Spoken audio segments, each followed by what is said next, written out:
Komuniti, Jabatan Pencegahan Jenayah dan Keselamatan Komuniti Polis Kontijen Melaka, merangkap Setiausaha Malaysia Crime Prevention Foundation MCPF Cawangan Melaka, guru-guru serta para pelajar yang dikasihi sekalian.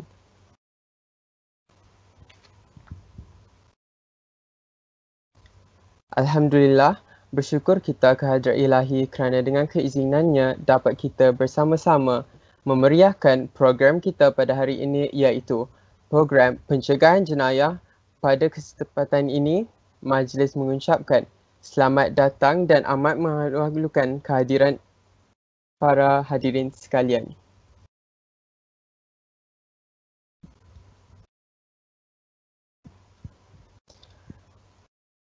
Hadirin sekalian, bagi menambah keberkatan program kita pada hari ini, marilah kita mengaminkan doa yang akan dibacakan oleh saudara Sahil bin Qayyum. Majlis dengan segala hormatnya mempersilakan. Ummul Kitab Al-Fatihah.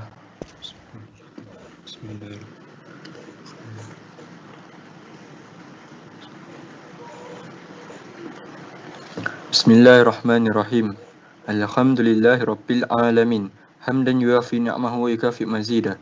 Ya Rabbana lakal hamdu kama yanbaghi jalali wajhika azim sultanik. Allahumma salli wa sallim ala Sayyidina Muhammad. Salatan tunjina biha min jami'il ahwali wal afat. Wa taqdi lana biha jami'il hajat. Wa tutahhiruna biha min jami'il sayyi'at. Wa tarfa'una biha indaka a'la darajat. Wa tuballighuna biha aqsal ghayati min jami'il khairati fil hayati wa ba'dal mamat. Ya Allah, dengan penuh keyakinan kami mohon kepadamu ya Allah akan limpahan dan naunganmu ke atas majlis kami pada hari ini. Ya Allah, kami mengangkat tangan demi memanjatkan rasa kesyukuran kami kehadratmu atas nikmat yang engkau kurniakan ke atas kami. Maka dengan rahmat dan kasih-Mu, hapuskanlah wabak COVID-19 yang melanda dunia pada hari ini dan limpahkanlah ke atas kami kesejahteraan dan keselamatan daripada segala perkara yang boleh mengganggu keharmonian dan keutuhan kami.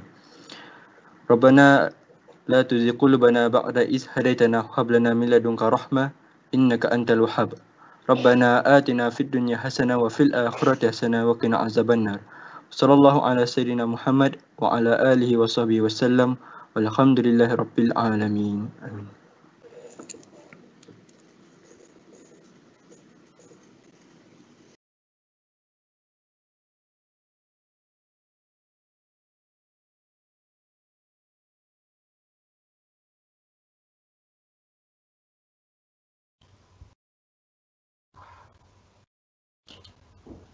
Hadirin sekalian, bagi meneruskan program kita pada hari ini, saya menjemput Puan Nurlia binti Abdul Jalil bagi memberi sepatah dua kata.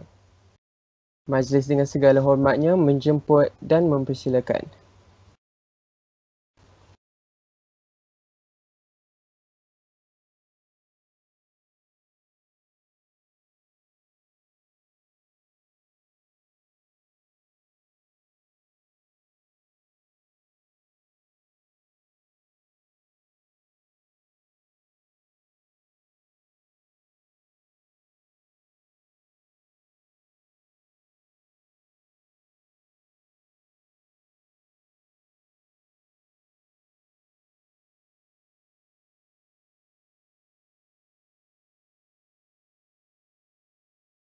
Bismillahirrahmanirrahim. Assalamualaikum warahmatullahi wabarakatuh.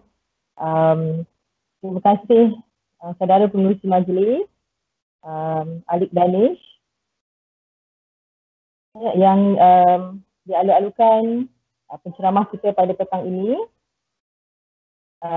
DSP Deputi Superintendent Nur Azlinda binti Haji Nordin, Pegawai Turus Kepolisian Komuniti, Jabatan Pencegahan Jenayah dan Keselamatan Komuniti, Polis Kontijen Melaka, merangkap Setiausaha MCPF Melaka, semua guru-guru penasihat kelab dan juga ahli-ahli kelab MRSM Malu Raja.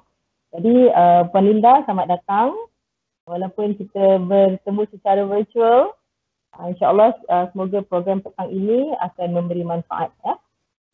Jadi saya pertama sekali saya sampaikan salam daripada pengetua kita dan ucapan terima kasih atas kesudian Puan Linda menerima undangan kami di MRSM Malu Gajah ni. Jadi kita semua terlibat dengan mesyuarat sebenarnya petang ni. Jadi tu yang pengetua tak dapat bersama dengan kita lah. Okay. Jadi untuk makluman Puan Linda dan semua yang ada hari ini, memang program sebegini, program pencegahan jenayah ni kita buat setiap tahun.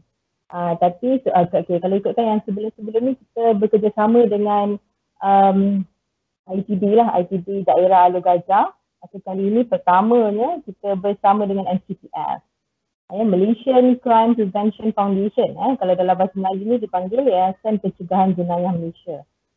Right, ini peluang yang baik pada saya untuk mengingatkan para pelajar ini tentang apa itu jenayah remaja lah. Dan anak-anak, jadikan surat petang ini sebagai satu panduan hidup anda. Saya tak nafikan kita you all semua cemerlang, tapi yang kita harapkan adalah cemerlang secara holistik. Cemerlang akademiknya, cemerlang sahsiah dan segala aspek dalam hidup lah, insyaAllah. Jadi terima kasih lagi sekali Puan Linda atas kesediaan menerima undangan daripada pihak kami. Semoga MCPF dan MRSM Malu Gajah dapat terus bekerjasama pada masa-masa yang akan datang. Terima kasih. Assalamualaikum warahmatullahi wabarakatuh.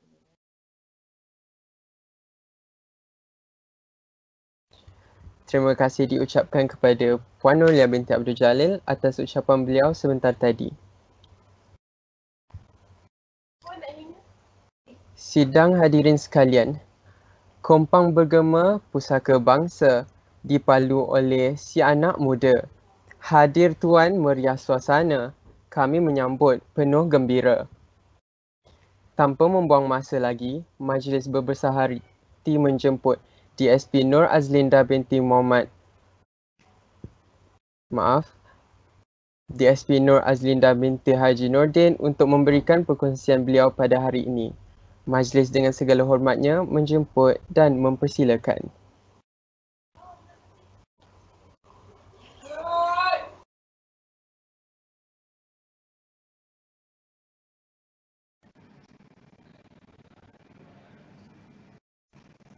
Assalamualaikum warahmatullahi wabarakatuh dan salam sejahtera diucapkan kepada rakan kolaborasi kita pada petang ini, iaitu daripada pihak Maktab Rendah Sains Marah Alor Gajah. Terlebih dahulu saya bagi pihak Polis Diraja Malaysia Kuanti Melaka ingin mengucapkan jutaan terima kasih kerana memberi ruang dan peluang kepada pihak PDRM dan juga Yayasan Pencegahan Jenayah Malaysia untuk bersama-sama dalam program pada petang ini. Untuk maklumat mungkin agak berlaku orang agak pelik kerana saya pakaian uniform. Sebenarnya adalah pegawai terus Kepolisian Komuniti bagi Jabatan Pencegahan Jenayah dan Keselamatan Komuniti bagi Negeri Melaka, dan juga untuk Yayasan Pencegahan Jenayah, ia adalah satu kolaborasi antara Jabatan Polis Diraja Malaysia dan juga pihak Yayasan Pencegahan Jenayah Malaysia. Jadi dalam konteks Yayasan Pencegahan Jenayah, saya merupakan setiausaha kepada Yayasan Pencegahan Jenayah. Jadi pada hari ini, seperti mana yang dipohon oleh pihak MRSM untuk membentangkan berkaitan dengan isu-isu yang berkaitan dengan remaja ataupun dalam kategorinya pelajar sekolah. Jadi pada hari ini kita akan membentangkan apakah senario yang sebenarnya yang berlaku di sekitar kita yang mungkin anak-anak semua tahu atau adik-adik semua tahu, tetapi mungkin dilihat, mungkin diabaikan, tetapi ianya merupakan satu medium untuk kita berkongsi. Dan saya ingin mengucapkan sekali lagi terima kasih kepada pihak Maktab Rendah Sains Marah atas perkongsian platform yang disediakan ini untuk kita berkongsi lagi maklumat kepada kepala sasaran kita, iaitu generasi yang akan membentuk pemimpin masa hadapan. Jadi kita teruskan dengan slide kita pada petang ini.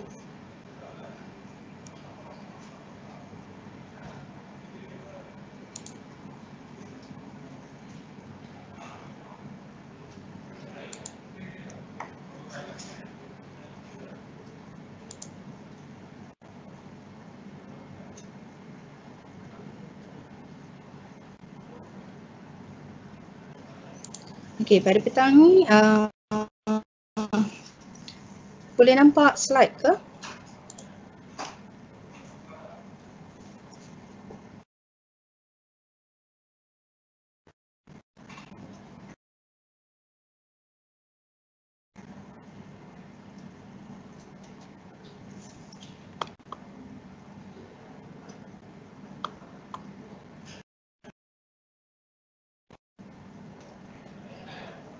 Belum nampak lagi kan? Sekejap ada masalah teknikal sedikit.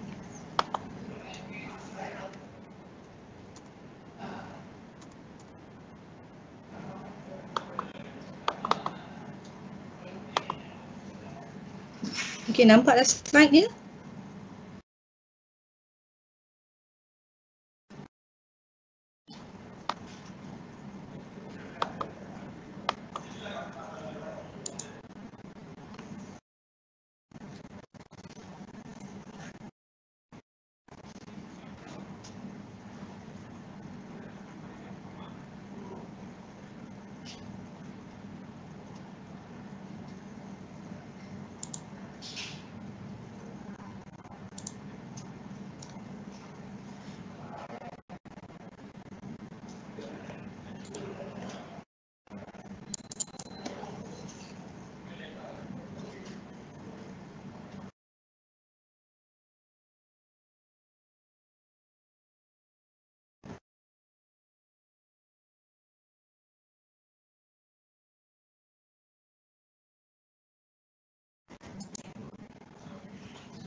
Minta pihak urus dia pengesahan sama ada boleh nampak tidak slide yang ditayangkan.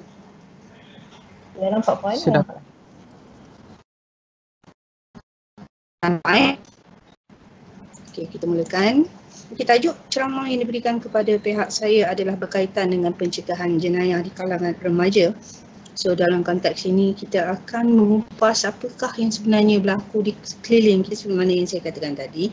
Mungkin di kalangan remaja ataupun para pelajar ni tahu wujudnya sesuatu isu yang berlaku di keliling, tetapi kadang-kala disenyapkan bagi menjaga mungkin kerjasama antara rakan-rakan, mungkin hubungan antara rakan-rakan supaya perkara ini tidak diketahui oleh pihak yang lebih atasan atau pihak yang berkaitan. So dalam konteks ini kita akan bincang berkaitan dengan isu-isu berkaitan remaja. So sementara kita menunggu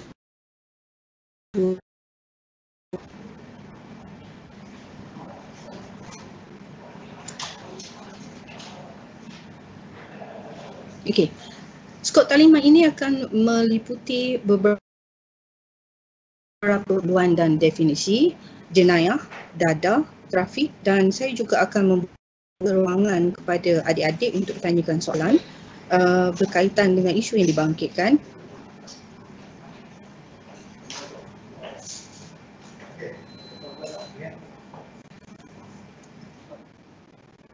Okey. Pertama kita jelaskan apakah itu antara pendahuluan yang perlu adik-adik faham. Siapakah sebenarnya adik-adik? Dan pastinya adik-adik ini merupakan seorang remaja yang adalah aset kepada negara dan menjadi tulang belakang dalam menyumbang kepada hala tuju negara. Ibarat pepatah menyatakan pemuda harapan bangsa, pemudi tiang negara.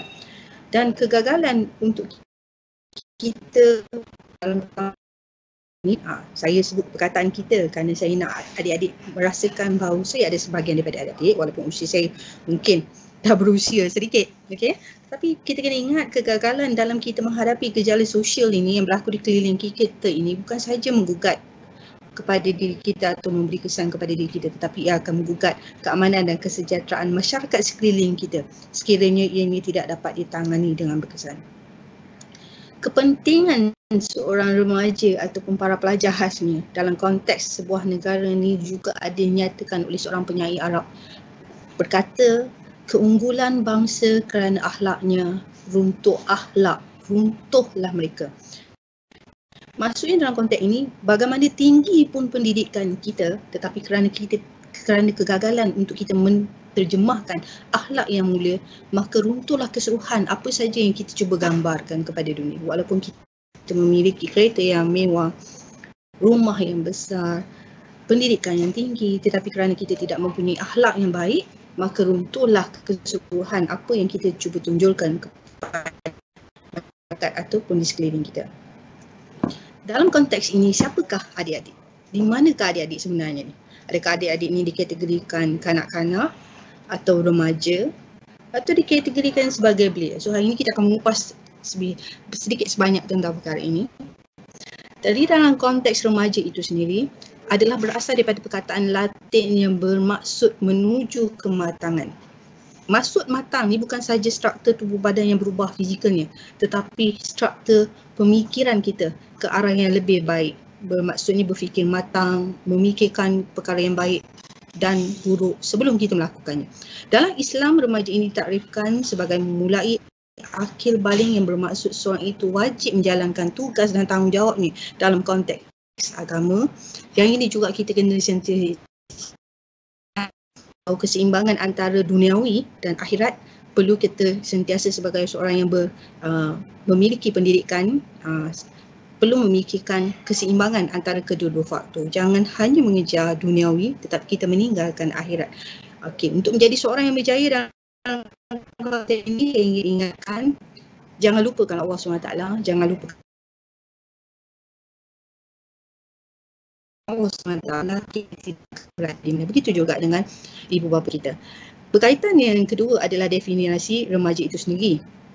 Ada daripada sains falsafah, sains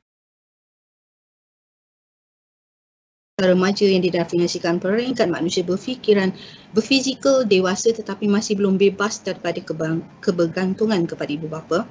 Dan Cullen 1980 menyatakan zaman remaja merupakan satu jarak waktu bagi seseorang mengalami transformasi daripada zaman kanak-kanak ke alam dewasa yang akan menjadi titik nokta untuk melengkapkan diri menuju ke alam kedewasaan. So dalam konteks ini, tu yang saya kata tadi, adakah anda ini betul-betul sebagai remaja atau kanak-kanak? Tapi bagi mereka yang berusia 18 tahun ke bawah, Undang-Undang Akta Kanak-Kanak tahun 2001 didefinisikan sebagai kanak-kanak. Dan untuk definisi belia juga, Masa Perkembangan Negara telah mentakrifkan mereka atau individu yang berusia di antara 15 hingga 30 tahun adalah mereka yang didefinisikan sebagai belia. Jadi kemungkinan adik-adik ini adalah remaja, dalam konteks juga adalah belia. Mungkin juga merasakan adik-adik belia tetapi tak tengok umumnya di bawah 18 tahun bahawa adik-adik adalah kanak-kanak. So dalam konteks ini, apakah itu gejala sebenarnya? Selalu orang sebut gejala atau masalah, gejala. Okey, gejala ini bermaksud keadaan atau persukaran yang berlaku dalam masyarakat yang terhasil daripada interaksi antara anggota masyarakat itu sendiri. Maknanya dia itu perkara yang berkaitan dengan masyarakat. So orang sebut orang belia atau remaja atau para pelajar akan terlibat dengan gejala sosial, mereka sebut gejala sosial. Tapi apakah isu antara gejala sosial yang berlaku di sekeliling kita? Sebelum tu saya ingin jelaskan dengan lebih lanjut, sebelum kita mengupas berkaitan tajuk yang saya tunjuk tadi slide awal tu tentang jenayah, trafik, dadah dan sebagainya, saya ingin jelaskan apakah itu jenayah. Jenayah adalah satu perbuatan atau ketinggalan yang boleh dihukum oleh sebarang undang-undang yang sedang berkuat kuasa sebagaimana yang ditakrifkan di dalam Seksyen 2 Kanun Acara Jenayah, yang mana apabila ianya dilakukan dan ditakrifkan maka dia menjadi satu kesalahan dan individu tersebut akan berhadapan dengan proses undang-undang. Dalam konteks jenayah itu berlaku. Okey, jenayah ini berlaku mengikut pakar kriminologi atas 3 elemen utama, iaitu keinginan penjenayah itu. Okey, selalu orang berfikir bagaimana orang boleh mencuri. Dia akan menimbulkan satu keinginan antara pelbagai sebab.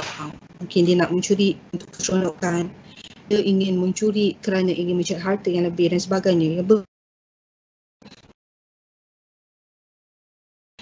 Ingat tadi yang saya kata, keakhlak, tentang akhlak yang Arab, penyair Arab tu menyatakan akhlak, ini bermula dengan akhlak.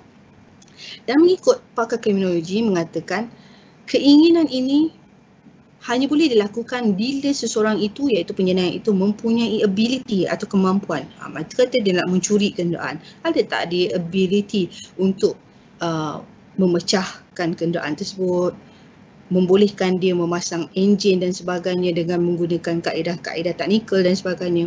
Tetapi dalam pakar kriminologi menyatakan jenayah tidak boleh berlaku sekiranya tidak ada ruang dan peluang. Maksudnya di sini, contoh yang saya bagikan tadi, kenderaan. Untuk mengelakkan kenderaan daripada dicuri, pastinya seseorang yang memiliki kenderaan itu akan pasti mengunci kenderaan, memasang alat keselamatan seperti penggera dan sebagainya untuk memastikan kenderaan itu tidak dicuri oleh individu yang lain. So dalam konteks ini kita dah sentuh tadi berkaitan jenayah, dan sekarang kita akan sentuh bagaimana untuk mencegah. Sebelum kita mengupas lebih lanjut tentang tajuk lain yang melibatkan remaja, pencegahan jenayah adalah sebagai satu tindakan yang dirancang untuk mengurangkan tahap jenayah atau mengurangkan perasaan takut terhadap jenayah. Dan Edward Alfonso 1983 mengatakan ianya merupakan satu langkah yang diambil sebelum sesuatu jenayah itu berjaya dilaksanakan bagi tujuan menghalang perbuatan tersebut. Macam contoh saya bagi tadi, bagaimana nak elak kenderaan curi, pastikan ada alat penggera keselamatan, pasang steering lock dan sebagainya. Itu antara contoh-contoh pencegahan jenayah yang boleh dilakukan. Kenapa saya sentuh tentang perkara ini kepada para pelajar yang mendengar daripada pihak MRSM? Kejap lagi kita akan ada sesi soal tanya dan saya akan berikan hadiah kepada mereka yang berjaya menjawab soalan saya. Okey, ada hadiah diberikan daripada pihak PDRM dan juga pihak NCPF. Okey, jadi berikan perhatian khusus kepada tajuk kita pada hari ini. Persoalannya sekarang, anda dah tahu sama ada anda remaja ke, kanak-kanak ke, anda belia ke. Tetapi persoalannya sekarang, anda ni siapa? Untuk MRSM pastinya anda adalah merupakan seorang pelajar. Dan apakah peranan anda sebenarnya sebagai seorang pelajar? Untuk belajar, betul. Tetapi bayangkan adik-adik kalau saya kata tadi yang sebut perkataan gejala sosial yang berlaku di sekeliling kita. Bolehkah kita berjaya kalau kita tidak ada ilmu? Dalam lautan yang luas seperti mana yang digambarkan di hadapan ini, kalau adik tidak ada skill seperti berenang dan sebagainya, adakah adik rasa boleh survive dalam kehidupan yang ada sekarang ini? Dan kadang-kadang juga mungkin dah ada kemahiran tetapi tidak berhati-hati di keliling kita. Siap sedialah dengan mereka-mereka yang cuba menjatuhkan kita. So dalam konteks ini pengaruh rakan sebaik ini sangat-sangat penting. Kejap lagi saya sentuh kerana ada beberapa kes yang pihak PDRM dan juga NCPM mendapati remaja itu baik orangnya, tetapi disebabkan pengaruh rakan-rakan sebaya dia menjadi seorang yang tidak mematuhi peraturan dan undang-undang sehingga terjebak dengan kes-kes jenayah dan sebagainya. Persoalan saya kepada adik-adik, selepas ini mana hal tuju selain mendapat pendidikan di Menara Gading, mendapat pekerjaan yang baik dan sebagainya, dalam kehidupan sebenarnya nak jadi apa? Mungkin ada di kalangan adik-adik ni nak menjadi seorang doktor atau pegawai polis atau menjadi seorang nurse ataupun jadi seorang pensyarah dan sebagainya. Itu yang kalau kita tengok kat traffic light pun dia ada 3 warna. 3 warna ni adalah satu perkara yang perlu kita patuhi. Bila hijau maksudnya jalan. Bila kuning maksudnya bersiap sedia, dan bila berhenti. Itu sebabnya di tanda sebelah kanan ini adalah antara tanda merah. Nak menjadi macam mana? Nak jadi rockers yang hilang pegangan agama, okey, atau menjadi penagih dadah ataupun menjadi pengganas. Semua ini bukan ditentukan oleh ibu bapa, bukan ditentukan oleh guru-guru, bukan ditentukan skrin, tetapi ditentukan oleh diri sendiri. So dalam konteks ini, bagaimanakah adik-adik belajar dan juga untuk memastikan diri itu sentiasa selamat dan tidak terjebak dengan anasir-anasir di keliling yang dalam lautan luas tadi itu yang saya nyatakan. Sebagai seorang pelajar yang berwawasan, pastinya adik akan mencari perkara yang terbaik. Aim for the best. Apa aim for the best? Bukan sahaja pendidikan tetapi juga satu kehidupan, peraturan undang-undang dan sebagainya. Jangan sesekali menjadikan isu kelemahan atau kekangan atau kekurangan dalam keluarga sebagai satu alasan untuk kita tidak berjaya. Kalau kita perhatikan dalam gambar di hadapan ini, kakak ini telah pun berjaya walaupun ibu dan bapanya seorang OKU, iaitu tidak mempunyai penglihatan, maknanya buta. Okey? Dan ini tidak menjadikan satu alasan untuk dia memberi alasan. Dalam konteks ini selalu pihak PDRM bertanya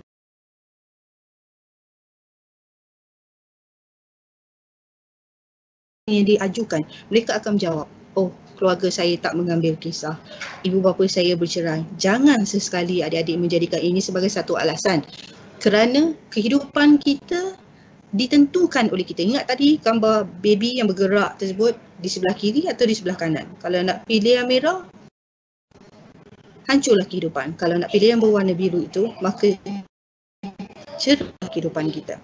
So dalam konteks ni, walaupun pihak PDRM, walaupun cikgu memberi nasihat, walaupun NGO seperti Yayasan Pencegahan Jenayah memberi nasihat, tetapi kedegilan atau kewarasan untuk mereka ni tak nak mendengar tu masih tetap ada.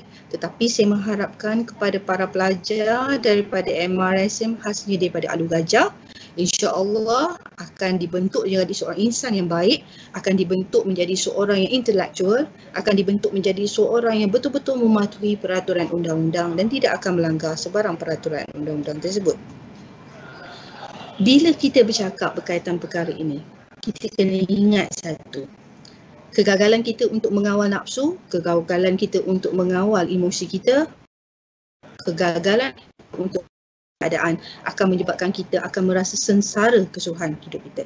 Satu perkara untuk adik-adik tahu, setiap kali berlakunya kes yang melibatkan remaja, kena ingat rekod kesalahan yang dilakukan itu akan sentiasa ada walaupun remaja itu dah meningkat usia. Dan ini akan menyebabkan kesukaran kepada remaja ini untuk mendapatkan peluang pekerjaan dengan masyarakat kerana persepsi remaja yang terlibat dengan kes-kes jenayah, dadah dan sebagainya. Okey, sekarang kita akan menyentuh tentang jelaskan definisi jenayah bawah Seksyen 2, iaitu apa sahaja perbuatan yang menyalahi undang-undang yang termaktub dalam aspek penguasaan negara. So dalam konteks ini, salah satu yang sering berlaku di sekolah, khasnya di sekolah-sekolah yang mempunyai asrama dan sebagainya, dan saya harapkan perkara ini tidak berlaku di MRSM. Dan kalau ini berlaku hari ini, kepada mereka yang melakukannya sebagai pelaku, berhentikan. Dan mereka yang menjadi mangsa perlu tahu apakah hak mereka, bagaimanakah undang-undang melindungi mereka-mereka yang menjadi mangsa. Okay, saya jelaskan untuk makluman, buli di dalam konteks ni, selalu orang kata buli ni satu gurauan, tapi tidak. Sebenarnya mengikut undang-undang ianya merupakan satu kesalahan. Okey, apakah itu buli? Dalam takrifan Kamus Dewan mengatakan perbuatan mendera yang mempermainkan seseorang supaya dapat menyesuaikan diri dengan suasana baru. Kadang kita daripada luar masuk dalam asrama MRSM, kita tak kenal, tiba-tiba kawan-kawan kita mengambil peluang dengan memberi tahu, kau kemas saya punya almari, kau cuci kasut kita. Itu adalah buli, bukan kata konsep. Pasal saya juga duduk di asrama daripada sekolah menengah sampai ke universiti, masuk pula dalam polis, duduk lagi di asrama dan keluar bercampur semula dengan ahli keluarga. So dalam konteks ini, gurauan itu kadang-kala boleh menjadi satu kesan yang tidak baik, bukan saja kepada orang yang membuli tetapi orang yang dibuli, iaitu menjadi mangsa. Okey. Dan antara jenis buli adalah seperti pukul, memeras ugut, menampar, menendang atau hanya untuk wanita. Lelaki juga ada beberapa insiden kami dapati juga menggunakan kaedah menarik rambut, menolak, mencubit atau sepak terjang sehingga menyebabkan kecederaan kepada mangsa tersebut. Dan paling ganas ada insiden-insiden yang pihak PDRM dan Yayasan Pencegahan Jenayah dapati, kita lihat ada berlakunya kes-kes yang melibatkan mangsa itu sehingga meninggal dunia. So perkara ini, buli itu adalah satu perkara yang ganas. Okey, dia bukan kata buli adalah sini, mereka adalah juni. Tidak ada takrifan tersebut di dalam undang-undang. Okey, buli dia lebih kepada mental, iaitu ejek mengejek. Contohnya nama pelajar atau nama bapa yang agak luar biasa, mereka ni ejekan. Dan bahaya ejekan ni selalunya berlaku. Kajian pun memang akan dilakukan oleh pihak sini. Tak pernah kita dengar juni membuli pihak sini. Tetapi dalam konteks ini, perkara ini perlu dihentikan. Kalau ianya berlaku, perlu dihentikan. Dengan ayat saya ni. Sikit hentikan. Kerana adik-adik dah mendengar taklimat ini. Okey. Dan terusnya, apakah kesan kepada yang orang kata tadi, saya kata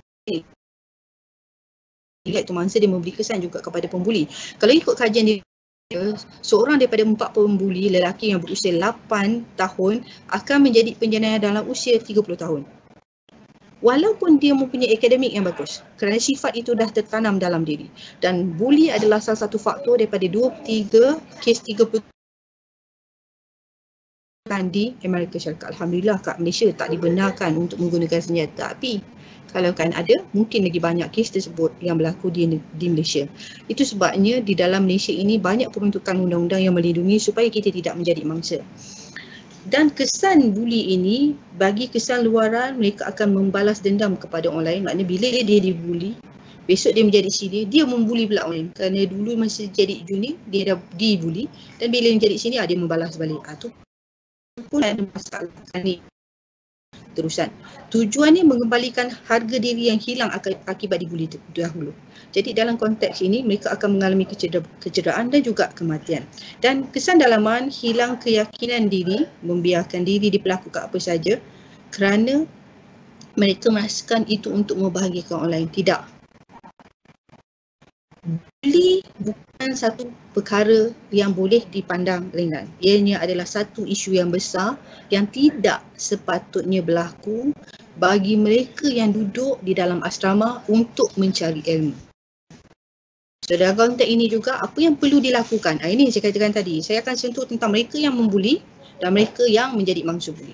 Sekiranya anda menjadi mangsa buli, perkara yang boleh dilakukan ada beberapa perkara. Pertama, maklumkan kepada guru ataupun pihak sekolah. Kedua, maklumkan kepada ibu bapa. Dan sekiranya telah dapat, lapor segera kepada balai polis yang berdekatan. Sebaik-baiknya selepas kejadian itu berlaku, laporkan. Kerana apa? Dia masih lagi, kalau kata ada kesan tumbukan, kesan-kesan kecederaan, ianya akan dihantar ke hospital untuk disahkan oleh pihak doktor dan ianya boleh digunakan ketika perbicaraan nanti. Dan talian pihak PDAM. Sekejap lagi saya akan bagikan nombor hotline Polis Diraja Malaysia bagi kaum Melaka untuk adik-adik tahu dan juga pihak sekolah tahu. Dan untuk makluman, di semua sekolah termasuklah MRSM, pihak polis dan juga Yayasan Pencegahan Jenayah ada melaksanakan inisiatif yang dipanggil Pegawai Perhubungan Sekolah. Ini adalah inisiatif yang dibawa oleh pihak Yayasan Pencegahan Jenayah dan dilaksanakan oleh pihak Polis Diraja. Jadi kat situ juga boleh mendapatkan khidmat nasihat daripada pegawai perhubungan sekolah yang telah dilantik. So ini adalah nombor hotline bagi PDRM Melaka 06-28-51-999. Saya ulangi, hotline ini adalah untuk kontijen ataupun negeri Melaka. Tak kira lah berada di Melaka, selagi berada di negeri ini, hubungi nombor ini untuk mendapatkan apa saja bentuk bantuan daripada pihak Polis Diraja Malaysia. So kita teruskan dengan tajuk dengan buli lagi. Yang ini untuk mereka yang membuli. Tadi tu untuk mangsa, apa yang perlu mereka tahu. Ini adalah untuk mereka yang membuli. Sekiranya mereka melakukan kesalahan ini, di sebelah kiri ini kalau kita perhatikan adalah seksyen kesalahan dan di sebelah kanan pula adalah hukuman. Di bawah seksyen 147, seksaan kerana merusuh, penjara yang boleh sampai 2 tahun atau denda atau kedua-duanya. Dan mereka yang ketika merusuh itu memiliki senjata maut dalam rusuhan boleh juga dikenakan tindakan hukuman penjara dan boleh didenda dan juga kedua-duanya sekali. Untuk kes sebagai contoh, ditampar. Okay, seorang pelajar ditampar oleh seorang pelajar yang lain. Ibarat dia memang dia dibuli selalu dan dia ditampar. Bila ditampar saja, dia boleh membuat laporan kepada pihak polis. Seksyen kesalahan yang dilakukan oleh orang yang menampar dia, jang dia dan sebagainya adalah di bawah seksyen 323 Kanun Keseksaan, iaitu dengan sengaja menyebabkan cedera yang boleh sampai hukuman setahun penjara, denda boleh sampai RM2,000 atau kedua-duanya. Bayangkanlah terpaksa pergi ke mahkamah mengalami sebelum sampai ke mahkamah terpaksa menghadapi pihak polis untuk siasatan, betapa malunya pembuli tersebut. So itu sebab saya kata tadi, jangan ambil risiko ini bagi mereka yang dah selama ini melaksanakan, ingat tak ada orang menegur, nasihat saya berhentikan supaya tidak ianya terus berlaku.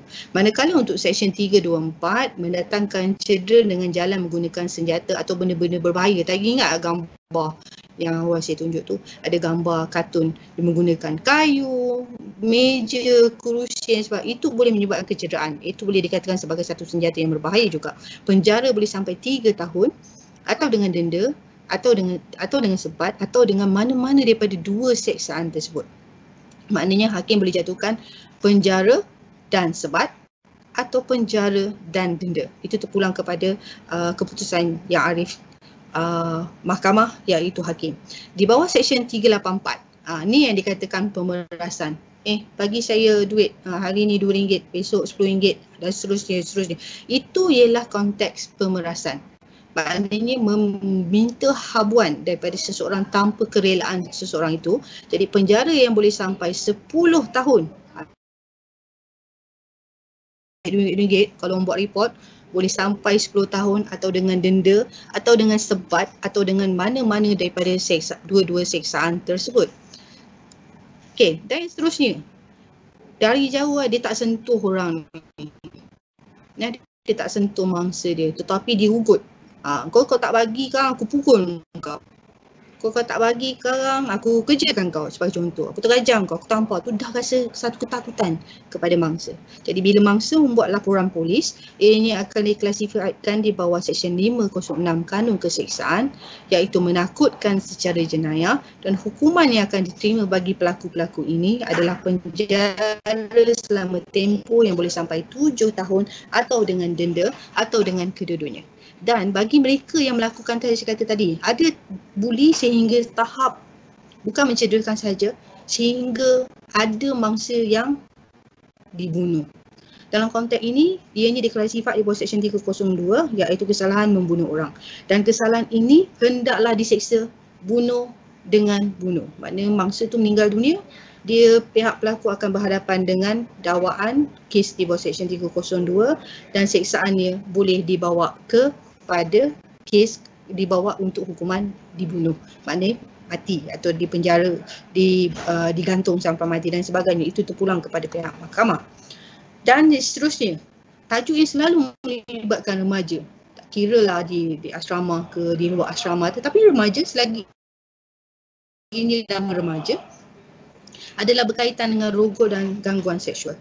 Okey, rogol ni mungkin ramai yang tahu apakah itu rogol, tetapi kebanyakan ramai yang tak tahu apakah itu gangguan seksual. So kejap lagi saya terangkan satu persatu. Pertama, okey, ini yang selalu orang tak tahu. Sebenarnya di bawah Seksyen 509 Kanun Keseksaan, perkataan atau isyarat yang dimaksudkan mengaibkan kehormatan seseorang. Okey, kalau kita baca dekat dalam slide yang saya pamerkan di hadapan ni, barang siapa dengan maksud hendak mengaibkan kehormatan mana-mana orang, menyebut apa-apa saja perkataan, membuat apa-apa bunyi atau isyarat, atau menunjukkan apa-apa benda dengan maksud supaya perkataan atau bunyi itu didengar, atau supaya isyarat atau benda itu dilihat oleh seseorang yang dia nak tunjukkan itu, atau mengganggu kesantunan seseorang itu, boleh dihukum dengan penjara yang boleh sampai 5 tahun atau dengan denda atau dengan kedua-duanya. Mungkin selama ni orang tak tahu, wah nampak perempuan cantik lah, mata kita bersiul, atau bunyi macam selalu saya dengar lelaki budak suka bunyi macam tikus mondok tu kan. Yang ini sebenarnya kalau mangsa tu buat report, inilah kesalahan sebenarnya. Dia bukan satu, so saya kata tadi, bukan satu gurauan. Kita baca belah kanan tu, gurau lucah boleh disumbat ke penjara. Ini statement yang baru dikeluarkan oleh pihak daripada Bukit Aman, Bahagian Siasatan Jenayah Seksual Wanita dan Kanak-kanak di 11 Bukit Aman. Dan daripada jumlah kes yang dinyatakan tersebut telah diklasifikasikan di bawah Seksyen 509 yang sebelah kiri, kalau yang saya baca sebentar tadi. Jadi berhati-hati, kata kena sentiasa jaga akhlak kita. Jangan sesuka hati kita ingat tak apa, tak ada orang akan ambil tindakan. Tapi kita kena ingat, ramai di kalangan masyarakat sekarang mempunyai kesedaran tentang undang-undang dan ramai mangsa telah tampil membuat laporan. So dalam konteks ini, janganlah lakukan apa saja perkataan atau bunyi supaya isyarat tersebut dilihat oleh seseorang dan mengganggu. Dalam konteks tersebut, berkaitan dengan body shaming tu pun adalah satu kesalahan sebenarnya. Kejap lagi kita akan sentuh kalau dalam sesi soal jawab nanti insya-Allah. Dan yang ini yang saya katakan tadi, antara rogol dan cabul. Okay, ramai yang tak tahu tentang perkara ini. Di bawah Seksyen 354, kerana perseksaan ini menyatakan menyerang atau menggunakan kekerasan jenayah kepada seseorang dengan niat hendak mencabul kehormatan. Dalam konteks ini, dia tidak melakukan rogol tetapi dia cuba untuk mencabul raba. Okey, dalam perkataan yang paling mudah difahami, raba tubuh badan seseorang di tempat-tempat yang tidak dibenarkan, bahagian-bahagian yang tidak sepatutnya. Dan dalam konteks ini dia mengatakan barang siapa menyerang atau menggunakan kekerasan jenayah kepada mana-mana orang dengan maksud hendak mencabul atau mengetahui mungkin dengan jalan itu dia mencabul kehormatan itu, maka ianya hendaklah dihukum dengan penjara selama tempoh yang boleh sampai 10 tahun atau dengan denda atau dengan sebat atau dengan mana-mana dua daripada hukuman tersebut. Kalau adik-adik perhatikan di bawah seksyen ini, dia tidak menjelaskan sama ada pelaku itu lelaki atau perempuan, mangsa itu lelaki atau perempuan. Sebagai contoh, katalah lelaki A menyerang dan menggunakan kekerasan dengan niat untuk mencabul lelaki B dan mangsa itu lelaki B itu membuat report, maka jatuhlah di bawah seksyen ini. Kalau kata perempuan cuba untuk menggunakan kekerasan hendak mencabul seorang lelaki, maka jatuhlah juga di bawah seksyen ini. So dalam definisi undang-undang Seksyen 354 ni dia tidak menjelaskan mangsa itu siapa, lelaki ke perempuan.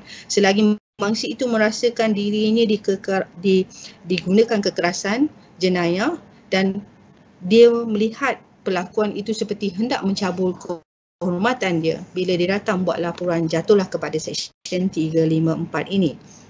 Seterusnya, ini perbezaan antara cabul dan rogol.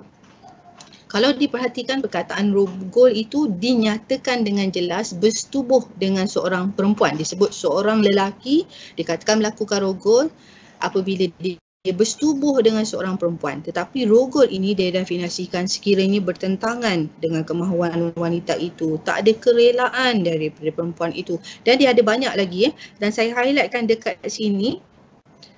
Okey, yang highlight yang paling penting untuk kes-kes yang berkaitan dengan rogol ini, okey, dia ada menunjukkan yang para yang last ni. Kalau kita perhatikan yang G, sama ada dengan kerelaan perempuan itu atau tidak, perempuan itu di bawah umur 16 tahun. Dalam konteks ini, mereka yang berumur 16 tahun suka ke cinta ke dia bila buat laporan pada pihak polis, katalah 2-3 hari tak balik rumah, mak bapak tanya dia buat laporan polis, walaupun dalam laporan dia kata dia suka, dia rela, tetapi dia di bawah umur 16 tahun, suka atau rela tetap dikatakan rogol. Dan pelakunya itu akan berhadapan dengan kesalahan penjara yang boleh sampai 20 tahun dan boleh juga dikenakan sebatan. Perkataan sebatan ini bukan sebat macam sekolah, cikgu disiplin sebat. Sebatannya adalah berbeza. Dan dalam seksyen yang sama, seksyen 376, subseksyen 2, D juga menjelaskan dengan tiada kerelaan perempuan itu di bawah umur 16 tahun. Yang tadi, yang awal ni, saya cakap sama ada dengan kerelaan perempuan itu, tu dilihat yang G tu. Okey, yang saya kata dibuat report, dia kata dia rela, dia suka. Tetap kesalahan yang boleh dihukum 20 tahun penjara dan boleh dihukum dengan ini dengan tiada kerelaan dan perempuan itu di bawah umur 16 tahun dan kalau kata sama ada dengan kerelaan atau tidak tetapi perempuan itu di bawah umur 12 tahun, maknanya yang ini tanpa rela dan mereka yang berumur di bawah 16 tahun tanpa rela dan mereka yang berumur di bawah 12 tahun tanpa rela atau suka tetap dikatakan melakukan satu kesalahan rogol dan orang yang melakukannya boleh diambil tindakan penjara tidak kurang daripada 10 tahun, tidak lebih daripada 30 tahun dan boleh juga dikenakan sebatan. So dalam konteks ini, isu ini sangat penting untuk adik-adik tahu, hak sebagai seorang wanita, hak sebagai seorang lelaki juga. Jadi jangan lakukan perkara yang di luar batasan agama dan di luar batasan undang-undang. Yang ini bagi wanita, ataupun mangsa itu yang mana pelaku itu mungkin abang kandung, bapa saudara, bapa kandung. So ini adalah hukumannya, iaitu penjara selama tidak kurang dari 8 tahun dan tidak lebih daripada 30 tahun dan hendaklah kenakan sebatan tidak kurang, diulangi tu, dalam undang-undang sebut tidak kurang daripada 10 sebatan. Jadi dalam undang-undang ini diproses mengikut perkara yang berlaku. Jadi untuk adik-adik yang dah tahu tentang perkara ini, perhatikan dan elakkan diri daripada menjadi mangsa rogol atau menjadi seorang yang melakukan perbuatan merogol. So ini adalah satu kesalahan yang besar, dan bagi lelaki dan wanita ada juga satu seksyen yang bertentangan. Ini juga berlaku sekarang ni dalam tempoh PKP ini, pelik perkara yang berlaku di keliling kita.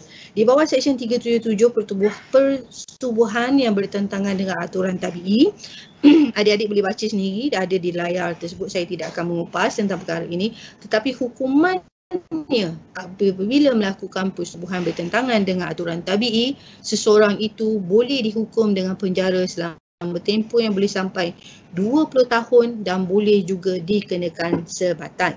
Jadi dalam konteks ini, tubuh badan kita, baik lelaki, baik wanita, adalah hak kita. Jadi kita jangan sesekali memberikan dengan sesuka hati tubuh badan kita untuk disentuh, diperlakukan dengan yang tidak sebaiknya, kerana kita dilindungi oleh undang-undang. Dalam konteks ini yang tadi yang sebut sebat. Apa itu sebat? Yang ini dilakukan selepas hukuman itu dijatuhkan oleh pihak ini dilakukan dengan jumlah yang telah dijatuhkan oleh pihak hakim. So selalu orang bertanya, orang yang jatuh hukuman macam ni, alah sebat je puan, tak ada apa-apa. Sebenarnya banyak kes yang saya siasat dahulu yang melibatkan kes-kes yang terpaksa dijatuhkan hukuman sebat. Bila saya jumpa balik pelakunya, iaitu penjenayah, mereka kata kami sangguplah puan untuk ditambah lagi jumlah hukuman tahun penjara, tetapi tidak tahan dengan sebatan. Kerana ni bukan sebat ibu bapa kita sebat kita, cara guru disiplin sebat kita. Sebatan di penjara amat berbeza, dan mereka yang tidak reti mengucap kalimah syahadah dah tahu mengucap. Mereka yang disebat boleh pensan, malah ada mereka meraung-raung ketika disebat. So ini kena ingat adik-adik, bukan sekadar saya tunjukkan gambaran ini supaya adik-adik sedar, kalau kata ada maklumat ini, salurkan kepada rakan-rakan lain supaya mereka tidak berterusan melakukan kesalahan tersebut. Ini adalah kesan sebatan. Okay, kalau adik-adik perhatikan, ya Allah Tuanku, betapa seksanya. Tetapi inilah perkara yang perlu mereka terima atas kesalahan yang mereka lakukan. Okey, ini adalah gambaran yang lebih dekat. Okey, benda ini bukan satu perkara yang di luar kotak. Ini tetapi ianya adalah satu hukuman yang perlu mereka hadapi atas kesilapan. Itu sebab saya kata tadi, berfikirlah terlebih dahulu sebelum kita mengambil tindakan yang tidak relevan, kerana ini akan menyebabkan kesengsaraan kepada kita sebagai seorang yang melakukan kesalahan tersebut. Bukan sahaja mangsa saja mengalami trauma dan sebagainya, tetapi juga kepada pesalah-pesalah. So dalam konteks ini, antara 3 faktor yang berlakunya rogol ikut kajian pihak polis, pertama adalah pengaruh teman lelaki, kedua pengaruh daripada rakan. Tu yang saya kata tadi, rakan ni pun bila kita dah kena ingat, bila kita kecil masuk sekolah tadika, kita ada kawan. Bila kita masuk sekolah rendah, kita tak mungkin jumpa kawan yang sama. Okey, begitu juga bila kita masuk ke sekolah menengah, begitu juga kita masuk ke universiti, dan bila kita bekerja. Kita kena ingat dalam kehidupan kita ini memang rakan-rakan juga memainkan peranan, tetapi peranan rakan-rakan ini tidak menjejaskan kehidupan kita sebagai seorang individu. Ingat ayat saya, rakan boleh dicari, tetapi kalau rakan membawa kita kepada keburukan, kenapa kita perlu ikut? Kita perlu cari sesuatu yang lebih baik untuk kehidupan kita. So dalam konteks ini, kajian pihak PDRM mendapati antara punca berlakunya kes-kes rogol kerana pertama kurangnya didikan agama oleh mangsa dan juga pelaku, perasaan ingin tahu, ingin mencuba, terlibat dengan cinta di awal usia. Sebenarnya kalau adik-adik tanya saya, cinta itu tak salah. Tetapi pelakuan disebabkan cinta itu adalah salah. Maksudnya cinta ini bukan maksud kita lelaki cinta wanita, tidak. Cinta ni maksudnya sangat meluas. Cinta kepada Allah SWT, cinta kepada buku-buku, cinta kepada ibu bapa, cinta kepada guru, cinta yang dilaksanakan dengan niat yang murni. Itu yang kata cinta yang abadi. Dan pergaulan bebas antara lelaki dan perempuan, kurang pengetahuan akibat perhubungan seks. Ada orang tak tahu, ingat pegang, dia ingat tak apa. Sebenarnya pegang tadi dah cepat, mencabut. Jadi dia rasakan perkara ini, tak apa, benda ini perkara yang baru, ingin mencuba dan sebagainya.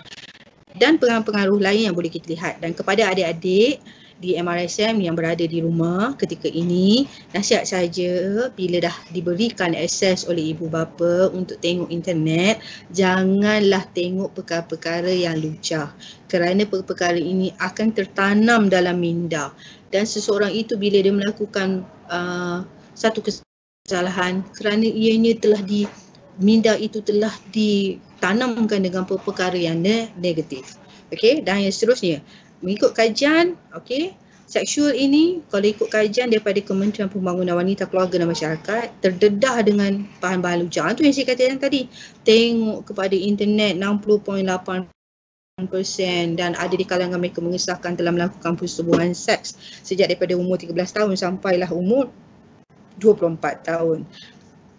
Ketika ini ingat, apa yang kita lakukan sekarang ini bukan memberi kesan kepada kita tetapi kepada orang lain. Dan kitaran ini adalah satu kitaran masalah.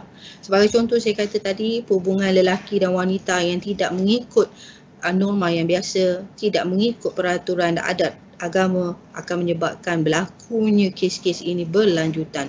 Dan kalau perhatikan, bila wanita, dia akan menjadi mengandung. Kita tak pernah dengar pula lah kan lelaki mengandung.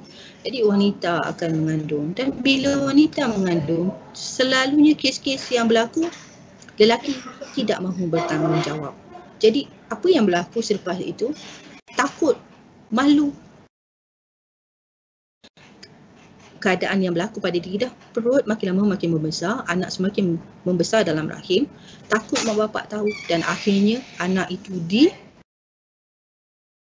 buang dalam beg plastik tersebut. Salahkah kepada anak-anak yang di dalam yang dibuang tu? Bukan salah mereka. So dalam konteks ini, dari sekarang saya minta kepada semua anak-anak yang mendengar pada sesi ini untuk menjaga diri, memastikan diri tidak terlibat dengan kes-kes yang saya nyatakan tadi.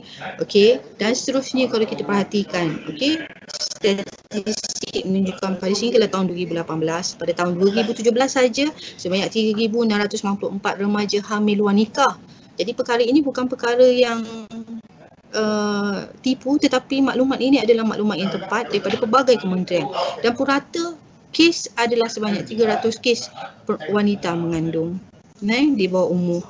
Dan ini bermakna 10 kes sehari. Dan kita tak tahu apa yang berlaku keliling kita kalau ini tidak ditangani. Lagi banyaklah ini berlaku. Kalau kita perhatikan di sebelah kanan atas, kes yang dikaji daripada 3,980 kes yang dicatatkan daripada sumber LLPKN, satu lagi Jabatan Kerajaan yang membuat kajian, mendapati kes anak luar nikah dikandungkan oleh mereka yang berusia 10 hingga 19 tahun. Bayangkanlah. Tapi kena ingat tadi, suka, rela dan sebagainya di bawah umur 16 tahun. Dan statistik daripada Jabatan Pendaftaran Negara di bahagian kanan bawah, kalau kita perhatikan, anak-anak tidak sah taraf dilahirkan oleh ibu yang berusia 18 tahun ke bawah, dan pada 2017 anak-anak tidak sah taraf ini dilahirkan oleh mereka meningkat daripada 1,664 tahun 2018 itu masih setengah bulan saja. Pada tahun 2017 setahun tu daripada 1 Januari sampailah bulan Disember dah banyak dah 4,992. Jadi daripada kes tersebut JPM merekodkan 120 kes buang bayi direkodkan sepanjang tempoh 2017. Jadi bayangkanlah apakah yang akan berlaku akibat daripada kelalaian kita untuk berfikir secara nafsu dan melakukan perbuatan yang terkutuk di sisi agama dan juga kesalahan. Kes yang saya katakan tadi, pembuangan bayi itu saya kata tadi, daripada satu perkara dia melibatkan kita 577 kes dicatatkan oleh pihak polis daripada tahun 2015 hingga 2018 dan kes yang tertinggi dicatatkan adalah di negeri-negeri yang besar seperti Johor, Selangor dan sebagainya, dan kebanyakan kes ini dibuang di kawasan dia dah Bandung, tak boleh nak jalan jauh, terpaksa buang dekat dekat ada sampai tahap membuangnya di tempat tong sampah. Kalau kita perhatikan, salah ke anak-anak yang dilahirkan? Yang salahnya orang yang melakukan, maknanya. Tetapi anak-anak yang kecil ini memang tidak bersalah tetapi dibuang sesuka hati ibarat satu sampah. Jadi kalau kita perhatikan adik-adik, kalau kita sendiri ada anak, kalau kita ada anak kita sayang kan. Kalau kita ada adik-beradik kita sayang. Jadi bayangkanlah mereka ini tak tahu siapa mak bapak, dibuang begitu saja. Okey, untuk seterusnya. Kes yang ini melibatkan semua. Kes rokok. Apa ni rokok orang kata hilangkan stres. Yang terbaru vape. Lepas ni tak tahulah production apa pula yang akan keluar. Berminat ikut style orang kata. Rokok. Adik-adik tahu tak apa sebenarnya dalam yang terdapat dalam rokok ni? Boleh buat lighter, kita boleh buat poison, kalau kita hisap, bayangkan kita hisap rokok. Peliknya, rokok ni bahan-bahan yang terdapat dalam rokok juga digunakan untuk buat toilet cleaner. Ya Allah ya Tuhanku. Seronoknya hisap rokok. Kan saya minta faham kenapa orang suka menghisap rokok. Ramai yang berkata menghilangkan stres, tapi sebenarnya ada pelbagai cara untuk menghilangkan stres. Okey. Dan bukan satu kesan, bukan sahaja kepada orang yang berokok tetapi orang di sekeliling kita. Dan kajian membuktikan kanser adalah salah satu faktor yang akan dihadapi oleh mereka-mereka yang menghisap rokok. Okey.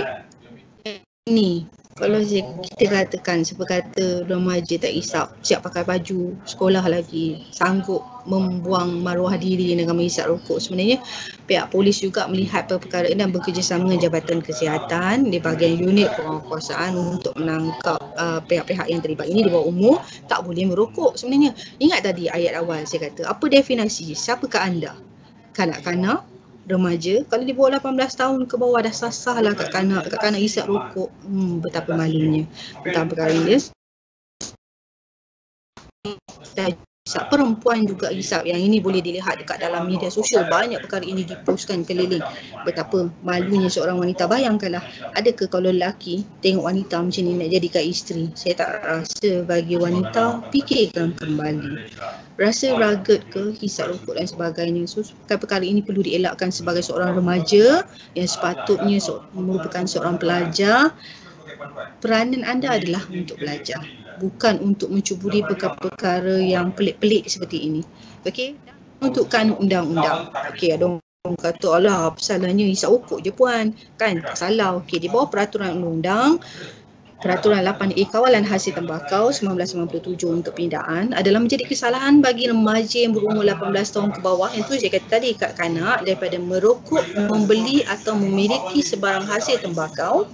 Remaja yang didapati bersalah di bawah peraturan ini boleh dikenakan kompaun sampai RM1,000. Ya Allah, RM1,000. Kan seronok RM1,000 ini digunakan untuk membeli buku, atau RM1,000 ini digunakan untuk membeli handphone, atau tambahan untuk membeli laptop bagi mendapatkan kemudahan ilmu yang lebih baik. RM1,000 halang kepalang beri kepada pihak mahkamah untuk diletakkan dalam perbendaraan. Ini adalah satu kesalahan. Dan bagi mereka ibu bapa yang mengarahkan, kadang-kadang bapa-bapa suruh anak Ini kalau kata kena tangkap besok, dengan anak dengan bapak juga kena pergi ke mahkamah. So yang ini, kalau dia dah merokok, potensi dia untuk terlibat dengan dadah juga akan ada sebenarnya. Kalau ikut kajian pihak polis mendapat, kalau dia remaja dia dah start hisap rokok, potensi dia untuk terlibat dengan dadah itu memang ada. Okey. Kita kena ingat yang di hadapan kita ini dulu juga adalah pelajar, bukan bekas pelajar. Dan kita kena ingat untuk berjaya bukan ditentukan oleh cikgu, bukan ditentukan oleh ibu bapa, tetapi adalah ditentukan oleh diri sendiri. So dalam konteks ini, apakah definisi dadah itu? Sebenarnya dadah ini adalah satu bahan kimikal atau kimia psikoaktif yang memberi kesan kepada sistem saraf pusat, otak dan saraf tunjang, dan ianya bukan untuk tujuan perubatan. Ada orang kata bawa balik pil, tunjuk mak bapak, mak orang pening makan pil ni. Bukan, itu bukan untuk tujuan perubatan dadah ini. Okey, dan ia memberi satu pergantungan fizikal dan psikologi serta meningkatkan daya tahan terhadap dadah. Maknanya kalau hari ni tak ambil dadah, terus lemah. Dan perkara ini berlaku di peringkat-peringkat yang lebih tinggi. Kadang-kadang ada juga melibatkan mahasiswa, adik-adik punya senior-senior, mahasiswa-mahasiswi. Ada melibatkan kes-kes seperti ini. Dan ianya diperolehi secara haram dan meninggalkan kesan yang buruk dan bahaya ke atas kesihatan dan juga fungsi sosial seseorang itu. Dan berikut adalah jenis-jenis dadah yang terdapat.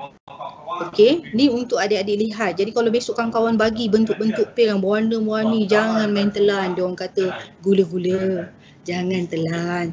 Tengok dulu. Tak yakin jangan ambil.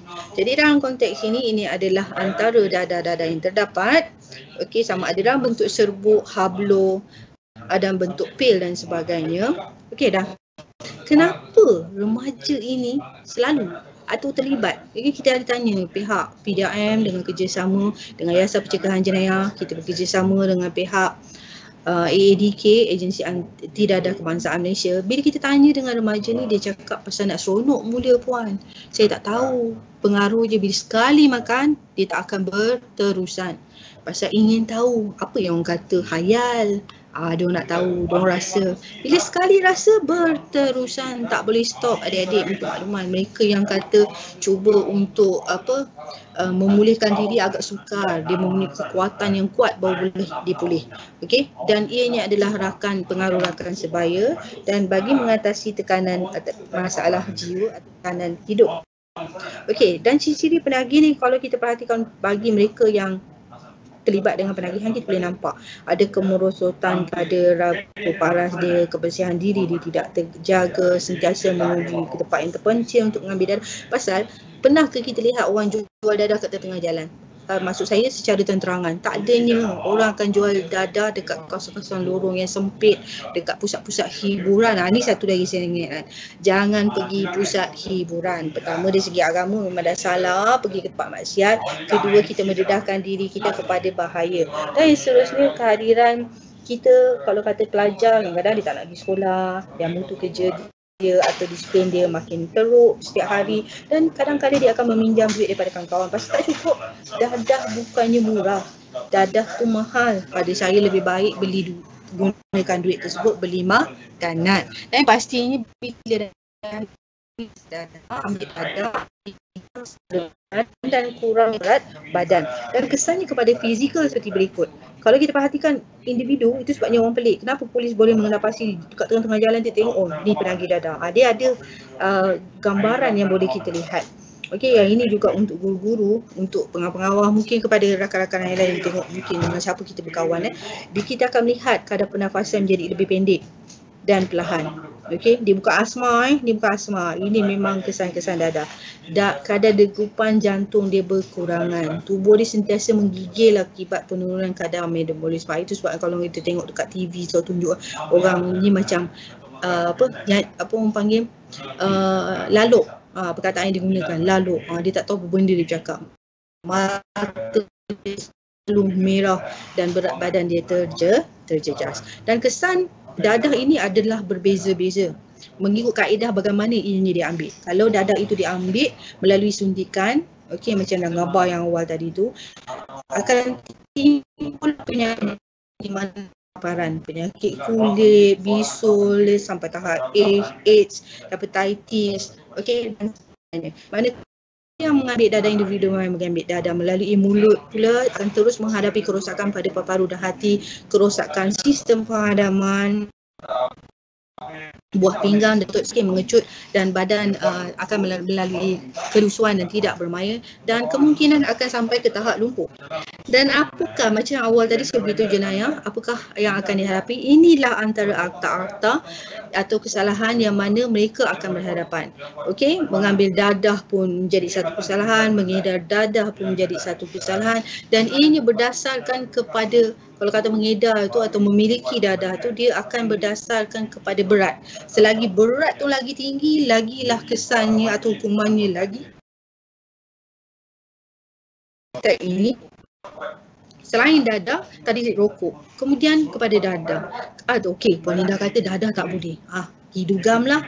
Okey, ada orang kata hidugam ni tak memberi kesan, tapi sebenarnya hidugam ini memberi kesan kepada tubuh badan dan especially kepada para remaja.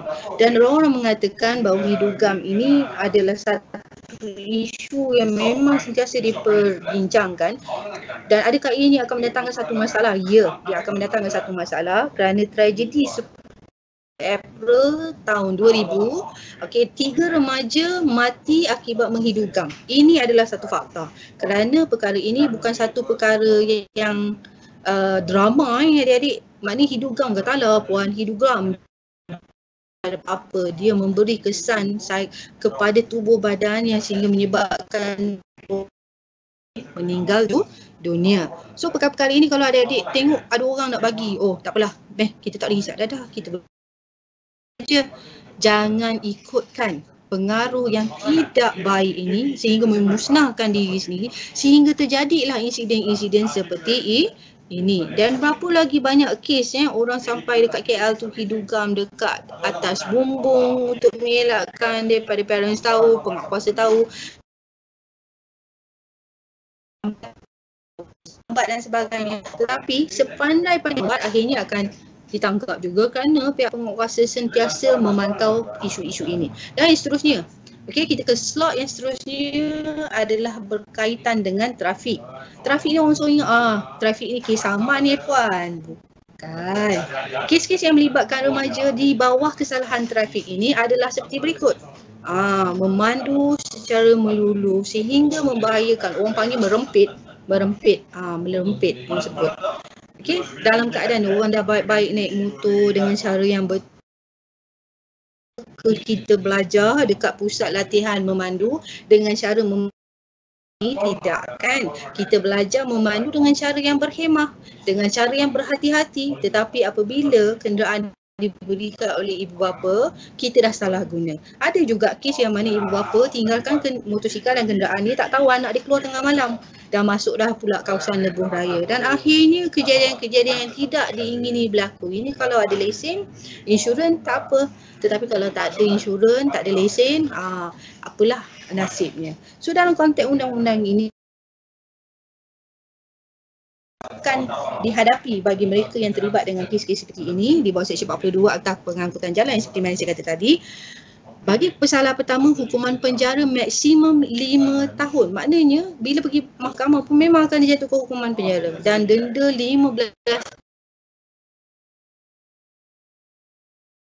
hukuman penjara maksimum 10 tahun dan denda maksimum RM20,000 atau kedua-duanya. Dan mereka yang menonton ni, menonton pun satu kesalahan, memandu dah satu kesalahan, menonton juga satu kesalahan. Boleh dikenakan hukuman berat melalui pindaan di bawah Seksyen 81 Akta Pengangkutan Jalan. Kalau 81 di sebelah kanan, iaitu denda RM2,000 atau 6 bulan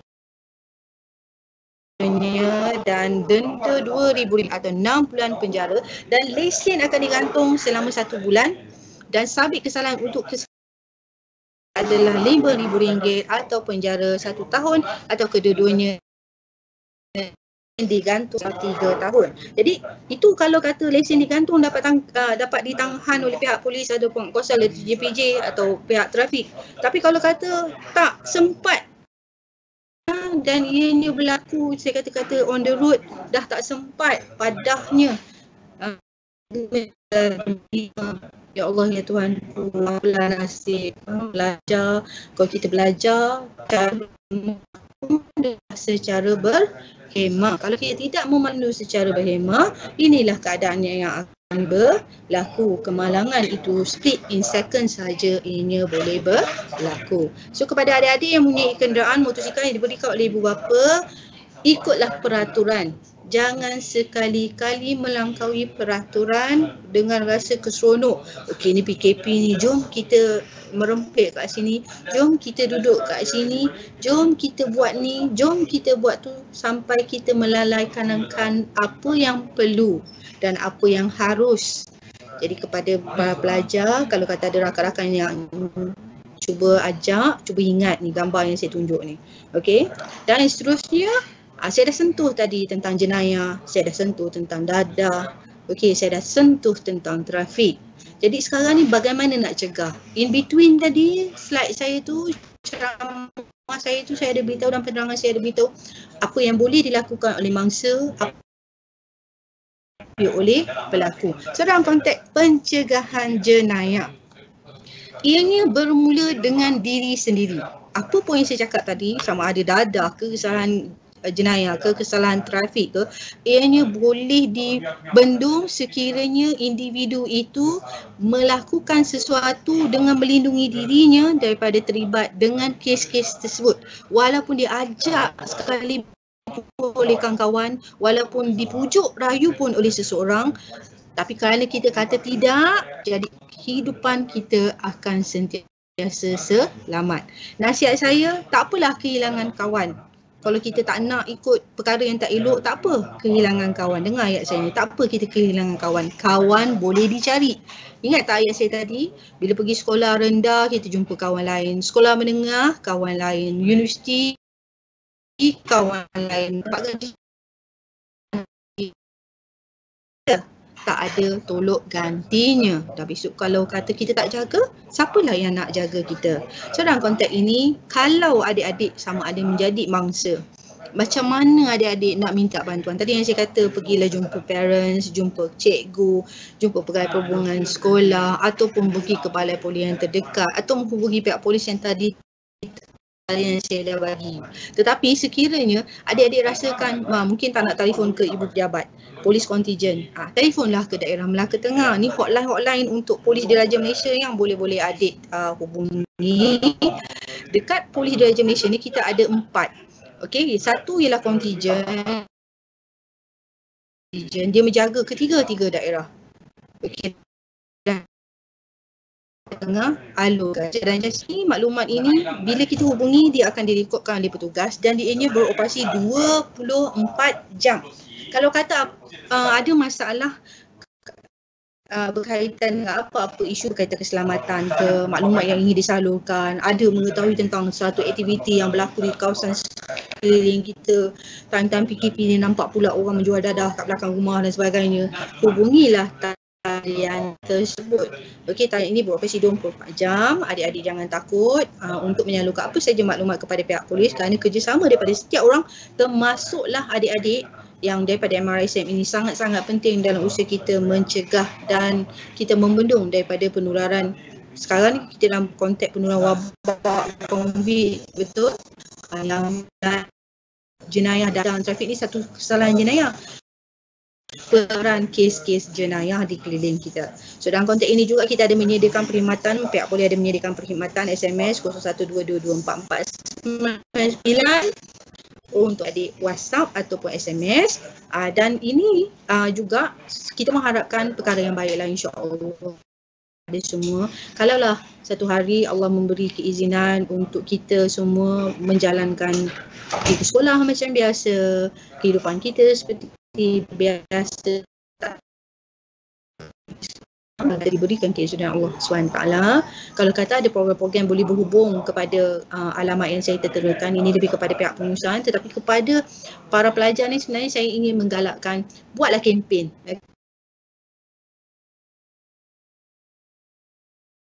tadi dalam kes jenayah, kes dadanya, kes trafik ni, buatlah satu kempen ataupun aktiviti yang boleh menyedarkan kawan-kawan kita. Oh, ini sebenarnya satu kesalahan.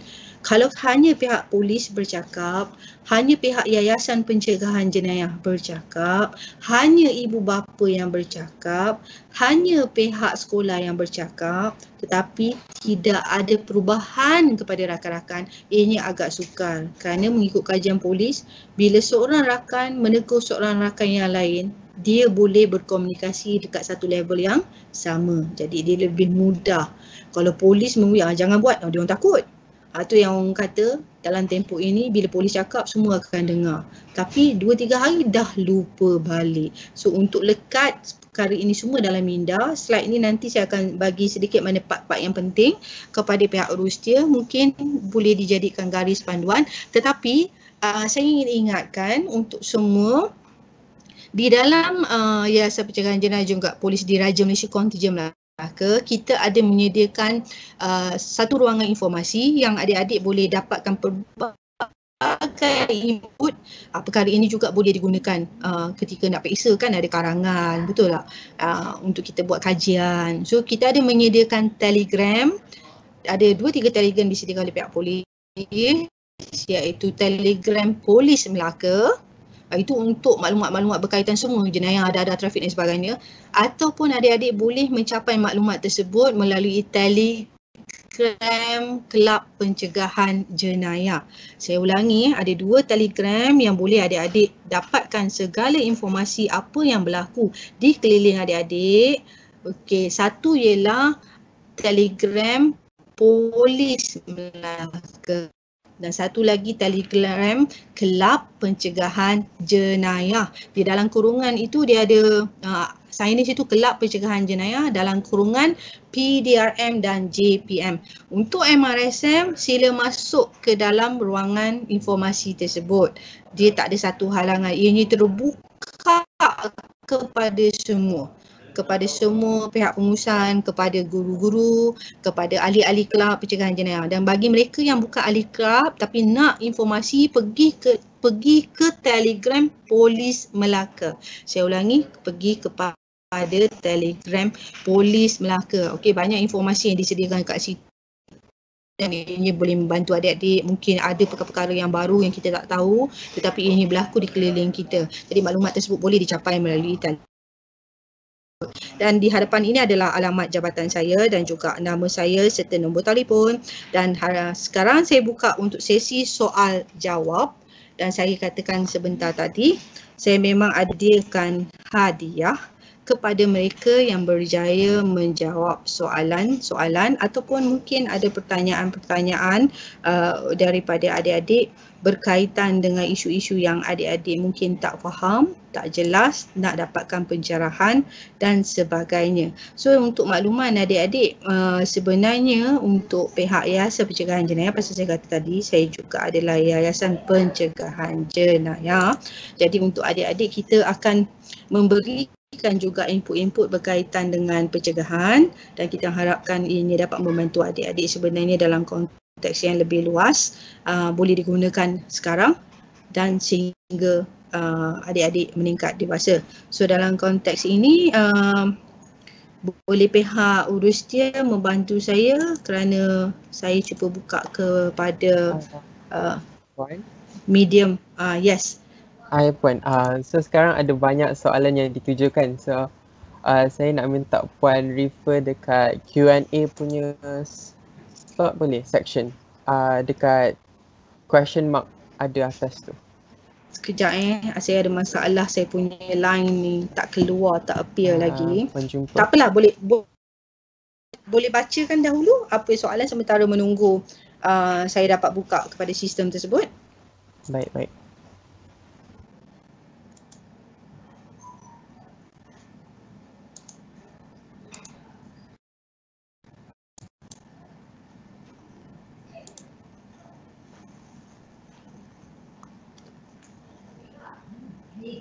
Okey, apa soalan dia? Soalan yang pertama, dadah dan bahan terlarang mudah didapati dan pada zaman sekarang seperti contoh di Petaling Street di mana banyak bahan terlarang yang dijual di situ.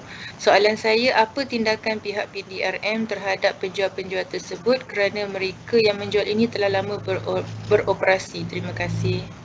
Okey, terima kasih kembali kepada soalan yang diajukan. Okey, pertamanya kita kena ingat di bawah akta yang dinyatakan tadi, akta dadah berbahaya, akta dadah pemulihan dan sebagainya, dia bukan hanya pihak polis di Raja Malaysia saja yang diberikan peranan untuk melaksanakan tindakan pengawasan, tetapi juga satu lagi jabatan yang dikenali sebagai agensi anti dadah kebangsaan. So dalam konteks ini pihak polis sentiasa bekerjasama dengan agensi dadah kebangsaan untuk bersama-sama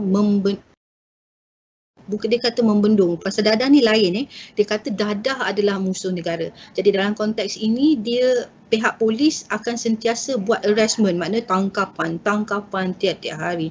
Dan kita kena ingat bila tangkapan dilakukan hari ni, dadah ni pasal dia dah terlalu lama di dalam polis di dalam Malaysia ni, dia dah terlalu lama sangat. Begitu juga dengan negara-negara lain di Asia Tenggara ni.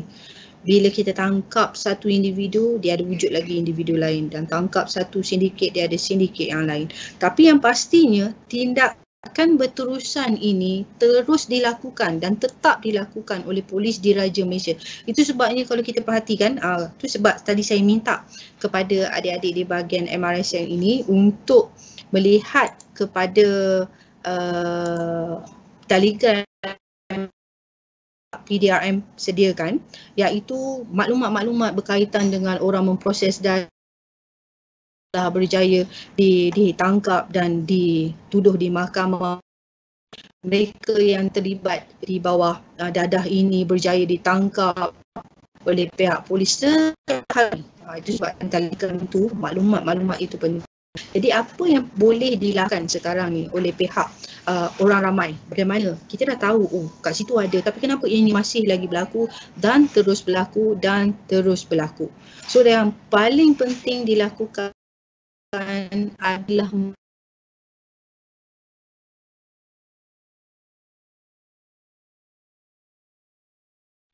dia tu adalah dia remaja ke atau dia tu merupakan orang tua ke, selagi maklumat itu perlu disalurkan untuk kebaikan bersama, nasihat saya salurkan dengan segera. Jangan lepaskan maklumat tersebut, tak apalah nanti polis akan tahu dia orang lain, kan, jangan berfikir seperti itu. Kerana setiap maklumat yang disalurkan kepada pihak polis ini akan diambil tindakan sepenuhnya oleh pihak polis.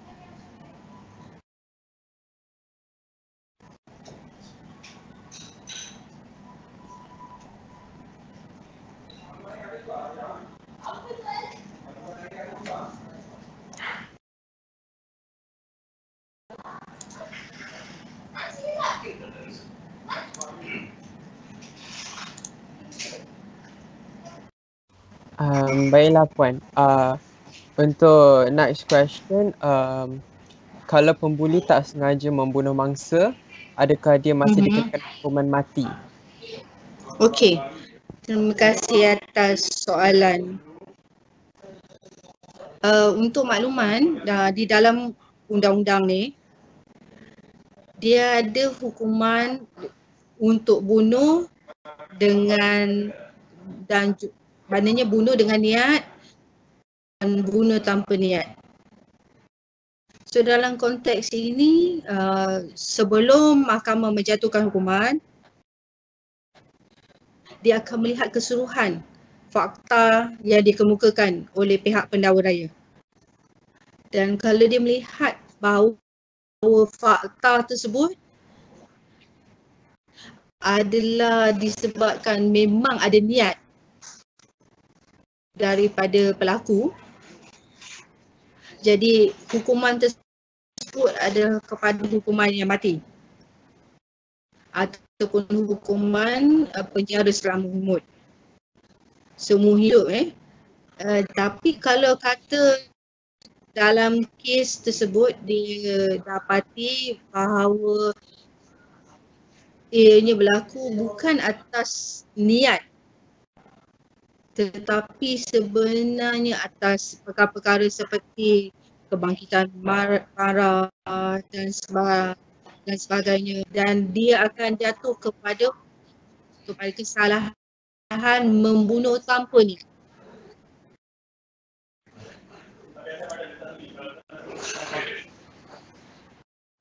Jadi dalam konteks ini pelaku itu perlu membentangkan pada mahkamah bahawa kesalahan tersebut sama ada dengan niat atau tanpa niat. Jelas? Jelas. Right, jelas. Alright. Okay. So, question seterusnya saya dapat lihat dekat Q&A section. Ada satu soalan paling banyak likes. Saya bacakan. Apakah hukuman bagi orang yang membuat akaun palsu berpura-pura menjadi orang lain dan akaun palsu tersebut mengikuti akaun peribadi wanita untuk mendapatkan gambar mereka yang tidak bertudung? Maksudnya follow seperti Instagram. Yeah. Baik, tu je. Okey. Untuk makluman, sebenarnya kes tersebut memang pihak PDRM juga ada terima aduan. So dalam konteks ini, apa yang boleh dilakukan apabila mangsa tu mendapati akaun dia tu digunakan atau disalahgunakan, mana dia bukan milik bangsa itu tetapi di-create oleh orang lain dengan niat yang tidak baik. Perkara yang pertama yang perlu dilakukan adalah dengan membuat laporan polis. Dan yang kedua, sila dapatkan maklumat seperti FB address dan maklumat bergambar ataupun melalui media internet untuk disalurkan kepada pihak polis. Dalam konteks ini, pihak polis akan bekerjasama dengan SKMM atau MCMC, iaitu Multimedia Komunikasi Malaysia, untuk detect sebenarnya siapakah yang create akaun tersebut. Cuma dalam konteks macam FB dan sebagainya, FB ada menyediakan satu ruangan untuk report. So, apa yang perlu dilakukan, sila klik kepada sistem tersebut dan report terus kepada pihak FB. Jelas tu? Okay, jelas. Bahagian tu jelas. Alright. Okay, untuk saya tutup ni, soalan terakhir. Jikalau si perogol adalah perempuan, manakala mangsa adalah lelaki, adakah hukuman sama atau ada syarat-syarat sebaliknya? Ramai bertanya soalan. Tapi soalan ni tadi, kalau kita perhatikan dalam undang-undang, dia menyatakan lelaki merogol perempuan. Dia pernah ada lagi wanita merogol lelaki. Maksudnya dalam konteks undang-undang lah yang dikuatkuasakan. Tetapi nak katakan perkara ini tidak berlaku, mungkin ada berlaku. Tetapi tiada laporan polis yang diterima setakat ni. Cuma kita kena ingat, dalam konteks negara, perundangan ini dibentuk mengikut apa senario yang berlaku di keliling.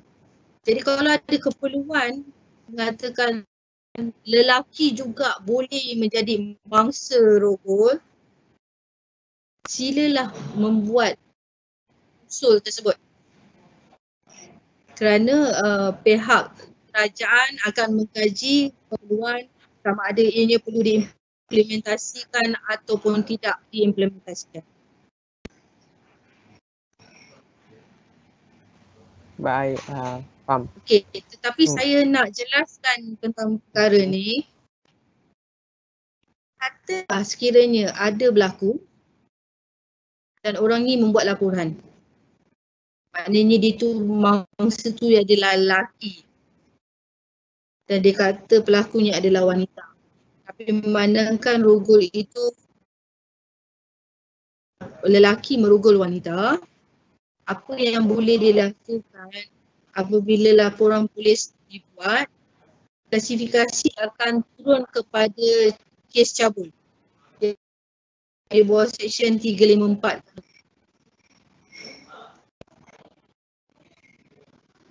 Maknanya dia takkan jatuh pada hukuman Seksyen 376, tetapi dia akan diklasifikasikan di bawah Seksyen 354. Jelas tak dengan penjelasan saya? Baik, jelas Puan.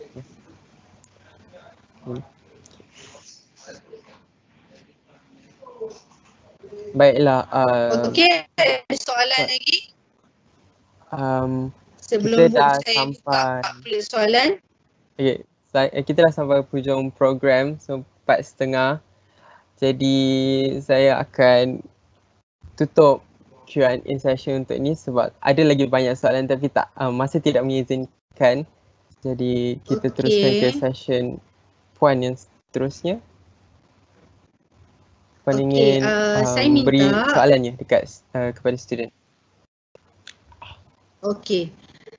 Manakah tadi saya kata saya nak bagi hadiah, saya akan buka 2 soalan untuk dia ajukan dan saya perlukan jawapan yang pantas dan tepat.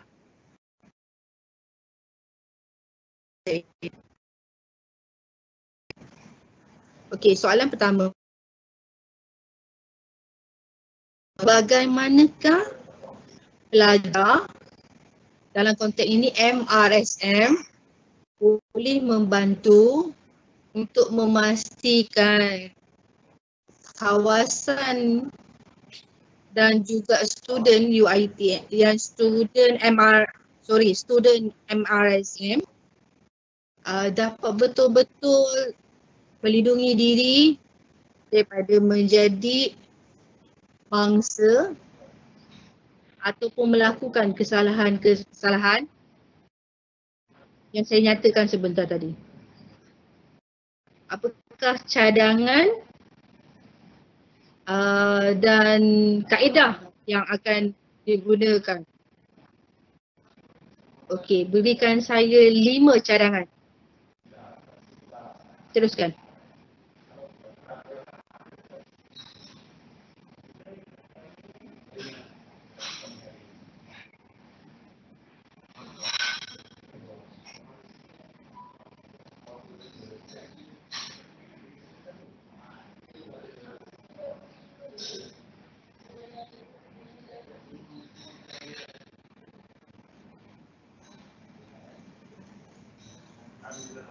Ada siapa yang nak jawab? Raja boleh menjawab soalan di bahagian Q&A. Okey.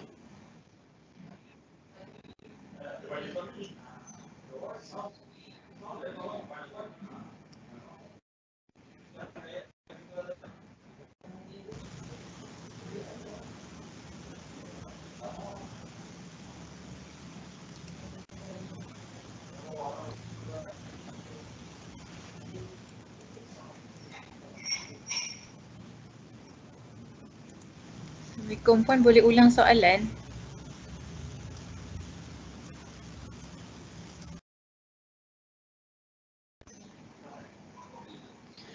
Apakah kaedah atau cara yang boleh dilakukan oleh pelajar-pelajar MRSM untuk memastikan diri dan juga keluarga serta rakan-rakan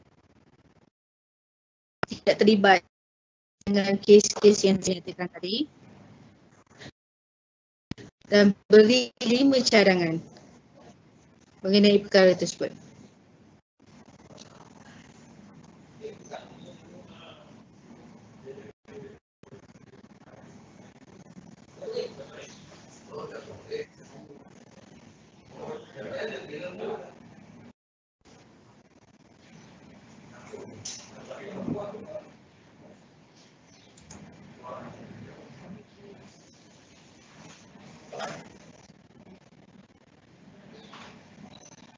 Saya ada nampak satu jawapan daripada bahagian Q&A daripada Muhammad Haziq bin Isyamuddin. Sentiasa menjaga diri dan mengasingkan diri daripada perkara yang tidak berfaedah dan mencari rakan yang mempunyai pengaruh yang baik dan positif. Okey. Itu satu.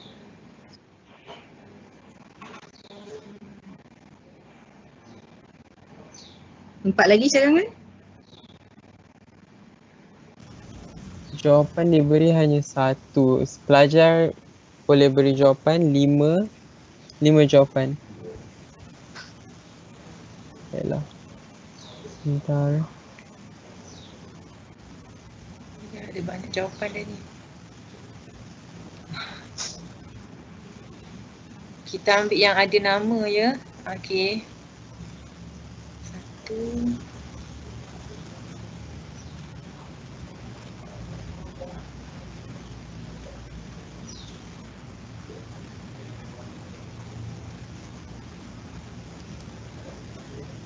Yang kedua, kuatkan pengetahuan agama. Ketiga, tidak terlibat dengan benda yang tidak elok. Dan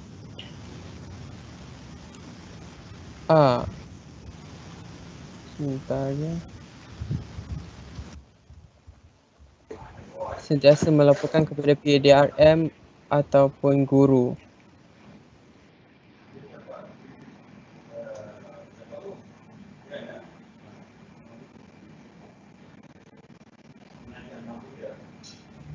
Ada satu jawapan daripada Muhammad Haziq Isyamuddin juga.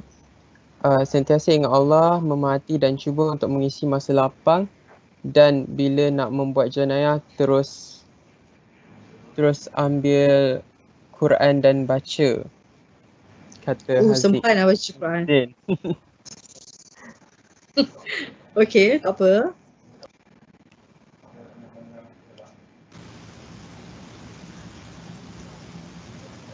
Ada ramai yang jawab ni puan.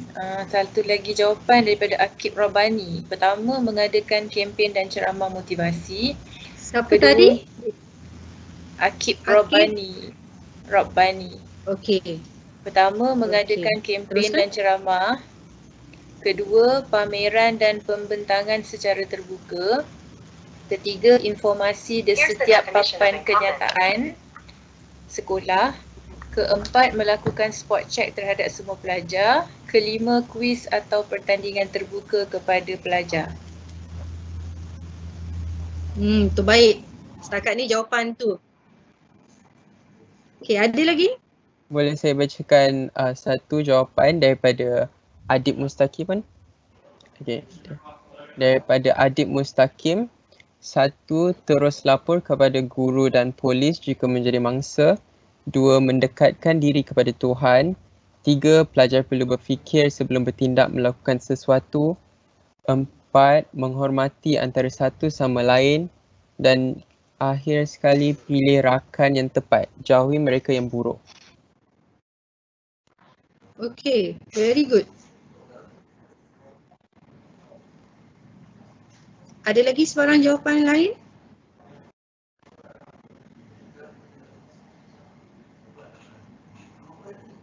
Ada jawapan lain, tapi jawapan lain ni dia satu-satu macam tu. Oh, Sikit-sikit. okey. Begini. Seperti mana yang saya katakan, okey, manakan ramai dah jawab. Saya akan bagi hadiah bagi mereka yang 2 orang tadi yang jawab 5 dan 5. Tetapi bagi pelajar-pelajar yang lain, saya juga akan bagikan goodies daripada pihak polis dan juga Yayasan Pencegahan Jenayah. Jadi perkara ni saya minta nanti Universiti berikan saya senarai penuh. Jadi saya boleh sediakan hadiah tersebut. dan edarkan kepada pihak MRSM.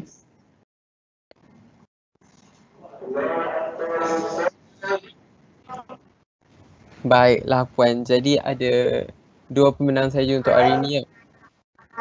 Ayah saya. Baiklah. Tapi yang lain saya akan bagi goodies daripada CPF dan Yayasan Pencegahan Jenayah serta PDRM Melaka. Baiklah Puan, jadi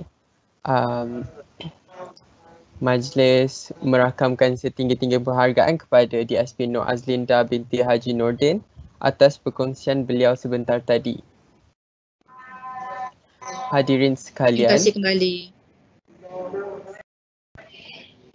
Hadirin sekalian, akar keladi melilit selasih, selasih tumbuh tepi jambangan. Kalungan budi junjungan kasih, mesra kenangan sepanjang zaman. Saya mewakili Maktab Rendah Sains Maruh Alur Gajah merakamkan ucapan terima kasih kepada Puan Penceramah kita DSP Nur Azlinda binti Haji Nordin atas segala ilmu dan nasihat yang amat penting dan berguna sepanjang program kita pada hari ini. Halalkan segala tunjuk ajar dan ilmu Puan pada hari ini. Tidak lupa juga majlis mengucapkan terima kasih kepada semua pihak yang terlibat secara langsung atau tidak langsung dalam penganjuran program pencegahan jenayah hari ini. Saya, Muhammad Alik Danish, ingin memohon maaf sekiranya terdapat sebarang kesilapan sepanjang saya mengendalikan majlis ini.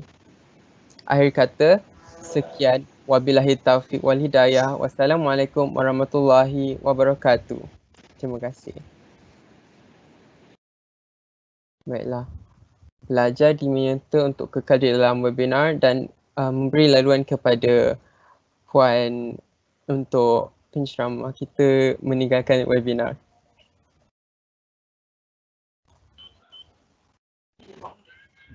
Terima kasih Puan. Terima kasih kembali.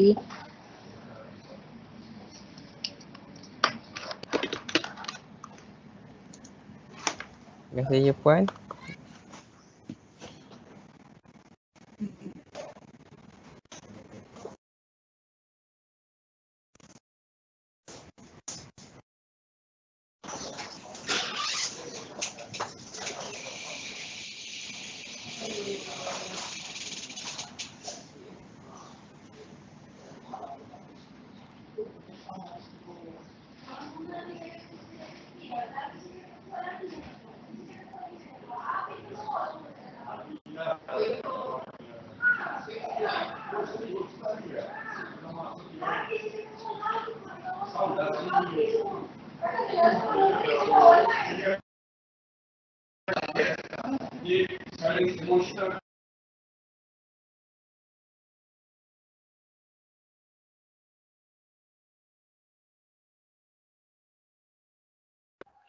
Dah sambung lagi ke? Tak payahlah kot. Tak payahlah tu kita buat next meeting, next seminar. Baiklah. So quiz tak ada Quiz tak ada lah tu. Alright. Terima kasih Cikgu. Pelajar dah boleh meninggalkan webinar. Terima kasih atas kerjasama yang diberikan. Maaf atas kesilapan saya.